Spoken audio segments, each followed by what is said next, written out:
Halloween. So I thought maybe, one, I should actually make a vlog, and two, we should talk about a movie that just came out that I recently saw that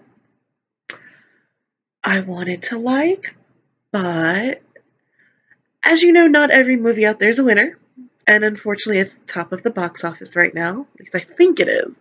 Don't quote me. Um, you're probably wondering, oh, haven't you seen any movies since the last one? Yes, I have.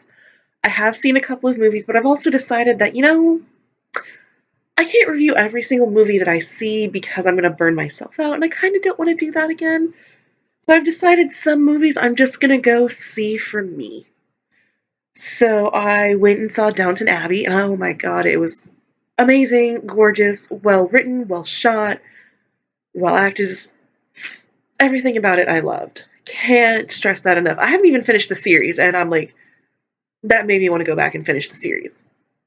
I did see the Joker movie, as you can tell by my Joker poster. I got it for free at a local movie theater. They were handing them out, so I enjoyed that one. However, I find it very problematic for reasons. I may go into this one later, but for now, meh. And I did see Zombieland Double Tap, which I just had a lot of fun with. It was something that I wanted to see. I remember watching the first one with my dad, of all people. My dad watched it with me. I had fun, I enjoyed it, but like I said, I just want to be able to see some things for me. Which brings me to the next movie that I've seen, and I'm glad I didn't pay for it because otherwise I would have been pissed, but. So Maleficent 2 came out. Maleficent, the Mistress of Evil. Kind of misleading as a title, not gonna lie. I really wanted to like it because I like the lore, I like how Maleficent got her own movie, I like that they're highlighting a villain. Except she's not much of a villain.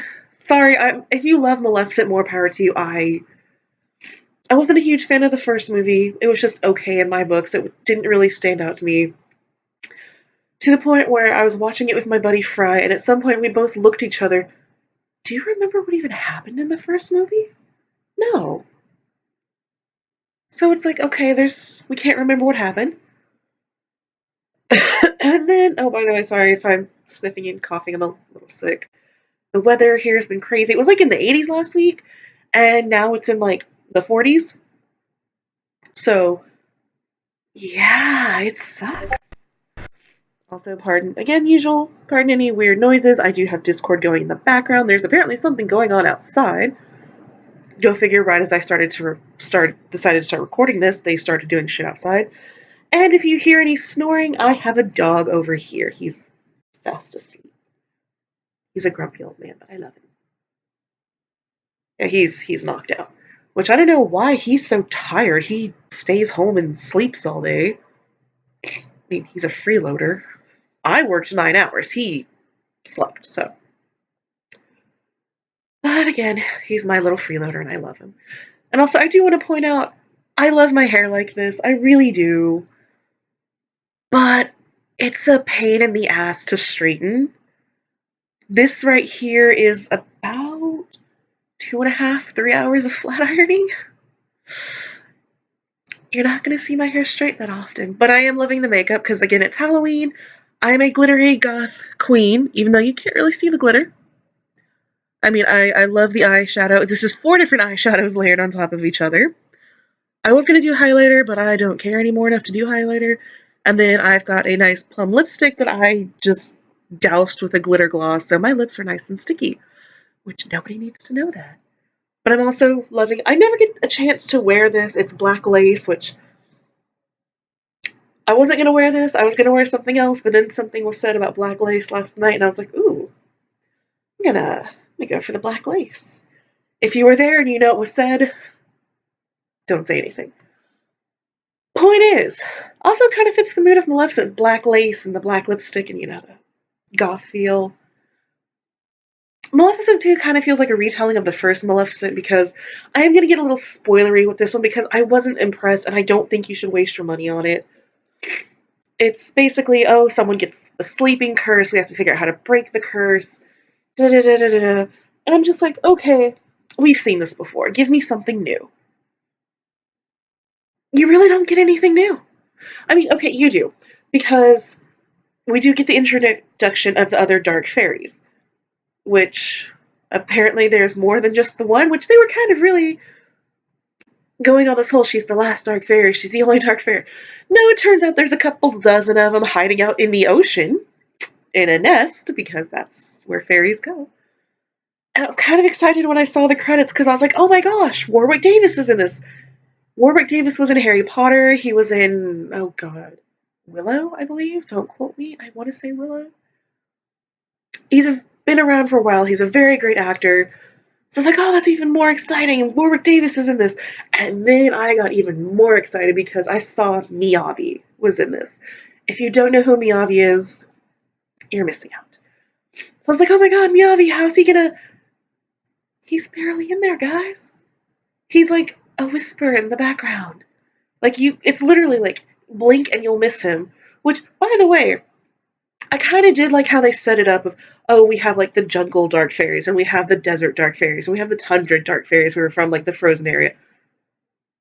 Why were they all separated by race? Like, the jungle fairies were all like medium skin tone, but then like the tundra fairies who always wore white were all Asian. Like, it was just a little weird to me that the dark fairies are kind of segregated in a way, which I'll bring it, that'll come to another point in a minute. But I was just so disappointed because I love Miyavi, and then he's just in the background and doesn't really speak. He's just there. Why? Why bother? But whatever. So the original cast returns. Angelina Jolie is back. Elle Fanning is back. Whoever plays Prince Philip is back. I assume I don't remember him from the first movie. So let's just say, yeah, everyone's back from the first movie. And it's all about Aurora and Philip's wedding, and everyone's getting excited. Then stuff goes down, and then more stuff goes down, and then, of course, there's the happily ever after, which is a Disney movie. What else did you expect? The third act. The third act is where I really just... Oh, I really started to hate this movie. Like I said, the first two acts, it's like retelling, it's the same story, blah, blah, blah, blah, blah. And then the third act.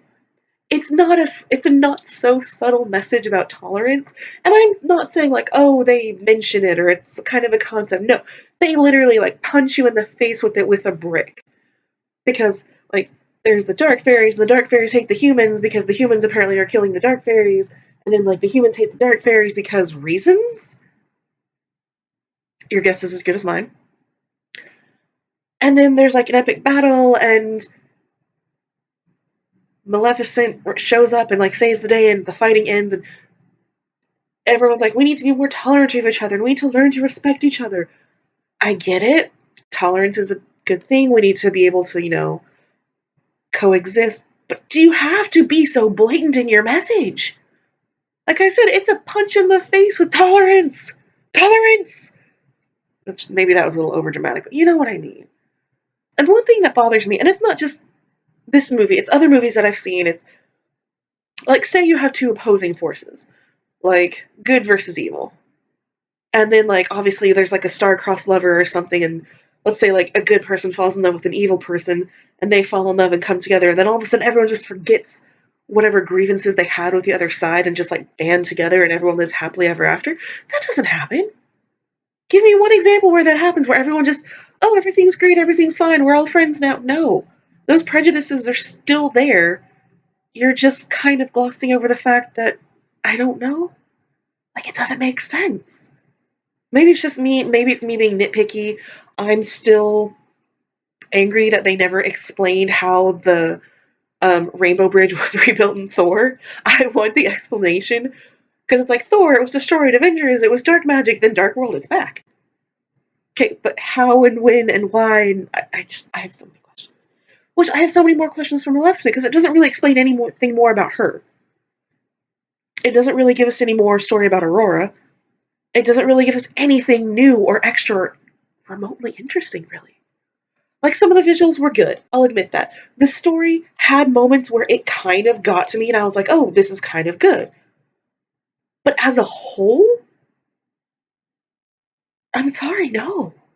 It was not exciting. Like the one time I did laugh is it's at the very end and Maleficent's about to fly off and go visit her fairy friends, and it's the day after the wedding, and Aurora's like, "Oh, are we gonna ever see you again?" And she's like, "Yes, I'll see you at the christening." And she flies off, and I was like, "Oh, that's funny because it's a callback to Cinderella or Cinderella. Wow, I'm mixing up my fairy tales to Snow White." And I was like, "That's really cool." But then it was also the wedding was literally yesterday, so are you implying that it's a Disney movie, so we don't imply or anything? And then it just ends. So I don't know if they're trying to build this towards another sequel. Like maybe we'll get to see what it's like years in the future when Maleficent's more accepted by the kingdom and she's allowed to bring her fairy friends in. I don't know if this is the end of the series. I don't really know what they want to do with it. Because you basically just gave us the same sleeping curse and the same, not even true love, blah, blah, blah, blah, blah, blah. You changed the rules midway. It's not, oh, true love's kiss will solve everything. No, so you have to literally break the curse. So what is it? Is it true love's kiss will solve us all? Is it you literally have to break the curse? Is it you have to have a counter curse? Make up your rules and stick to them. Just pick a path. Just, I don't, what are you trying to be, honestly? I don't understand. But it wasn't memorable, it wasn't exciting, it wasn't fun, really. It was just kind of, eh. It's a movie I watched and kind of regret watching because I didn't enjoy it. And believe me, I've seen so many enjoyable films this year. Like, again, like I mentioned, Downton Abbey was amazing. Joker was amazing. Zombieland Double Tap was great. Maleficent was not. And there's still time left in the year, so I've still got more movies to see. I've already bought my tickets for Star Wars. I am so excited for Star Wars. Like, you cannot even begin to fathom my excitement for Star Wars. I think I might go see the new Terminator. I have some free movie passes, which I just happen to have. So I might do that. I kind of want to see that movie Countdown because it looks nice and cheesy, and y'all know me. I love a good horror movie. And I know I'm not saying this is going to be good. I'm actually expecting it to be terrible. I'm expecting it to be laughably bad, but I love cheesy, stupid horror movies. I love horror movies in general. Like, I love The Conjuring. I love anything involving, like, paranormal, not the Paranormal Activity series. Let's not go there. But, like, you throw in, like, a demon possession or, like, this or an exorcism, I'm there. I love that. Again, unless it's Paranormal Activity, then, we can just not. But yeah, there's still so much time in the year. Granted, it's, like, a whopping 2 months. Yeah, because tomorrow's November 1st. Jeez. Oh, tomorrow's going to be a fun day. I don't say that like it's actually going to be a fun day. It's actually going to be a really bad day, but that's going to be a vlog for another time. I may actually do another one tomorrow. I haven't decided yet because I do have to go to bed super early tomorrow because I have to be at work super early on Saturday. I don't know. We'll see what happens because I have no idea. I just know that I am very cold, which is why I'm wearing arm warmers. And I'm probably going to go put my hoodie on despite the fact it's covered in cream cheese. Because I didn't have time to take off my hoodie at work, so I wore it through my 9-hour shift. There's food and debris on it, and it's in the washing machine currently, but I'm cold, so you can see my conundrum. And also, like, I should go to the store, but, like, I'm so comfy, and my shoes are off, and, like, I'm in bed, and I don't want to go out. So, like, I need light bulbs, but do I really need light bulbs? No. I'll get them tomorrow. But yeah, skip Maleficent. Do yourself a favor. Like, if you really want to watch it when it comes to Disney Plus, because I want to get Disney Plus. And that may be another thing we talk about in the future, what Disney Plus and what it means and all that jazz. But yeah, just don't. Go see something better. Go see Zombieland. Go see Joker. Go see anything. Just no. But I think that's all for today. I'm pretty sure I've bored you all enough. Maybe, I don't know. I'm Cora Valentine. It's Halloween. I'm a glittery goth queen. And I kind of feel like really confident right now too, which is like the dumbest thing to add on, but as usual, I'm unfiltered, I'm unedited, I say what I mean, I say what I think. I'm gonna go pet my dog and warm up. I'll catch you guys next time.